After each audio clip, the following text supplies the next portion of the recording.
Government primary health centre کیلم میں نصب transformer کے آئے دن خراب ہونے کی وجہ سے اسپتال خدمات متاثر ہو رہی ہیں۔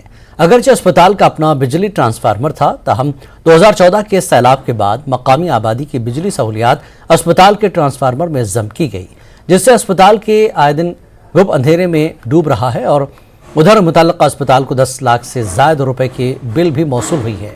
مقامی لوگوں اور اسپتال عملے نے اسپتال کو علیحدہ بجلی سہولیات فراہم کرنے کا مطالبہ کیا ہے۔ ادھر بلاک میڈیکل افسر قاضی گنڈ نے اس حوالے سے پہلے ہی انتظامیہ اور متعلقہ محکمے کو آگاہ کیا ہے۔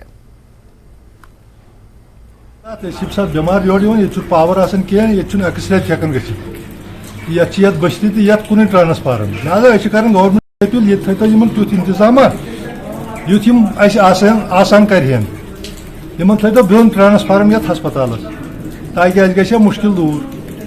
ہسپتالس مز کم پرابلم یم سات تھی پاور ایکسرے ہکان گھت ڈاکٹر ہکان ٹھیک پہ وچت یہ اندھیری اندھیری مز کیا ہکن کر ات کوتاہ کال گو؟ ات گو لگ بھگ 2 رٮ۪تھ۔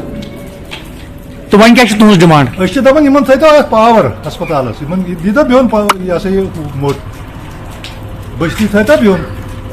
اب ہمیں بس ایک ہی یہ گزارش کرتے ہیں ہم پی ڈی ڈی والوں کو کہ ہمیں اپنا ٹرانسفارمر جو 25 kV ہیں وہ واپس دے دیں، وہ ہمیں واپس کر دیں، کیونکہ ہم نے بار بار ان کو اپلیکیشن بھی دے دی ہے اور جو ہمارے D D O B M O صاحب ہیں انہوں نے کمیونیکیشن کیے ان کے ساتھ کہ وہ ہمیں واپس دے دیجیے، ہمیں پرابلم ہو رہی ہے، ہاسپٹل بھی سفر کر رہے ہیں، لوگ بھی سفر کر رہے ہیں، ہم بھی سفر کر رہے ہیں، خاص کر یہاں ونٹر سیزن میں۔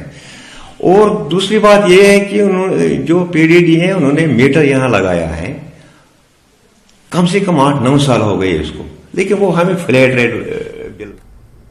کشمیر نیوز میں فی الحال اتنا ہی، آداب۔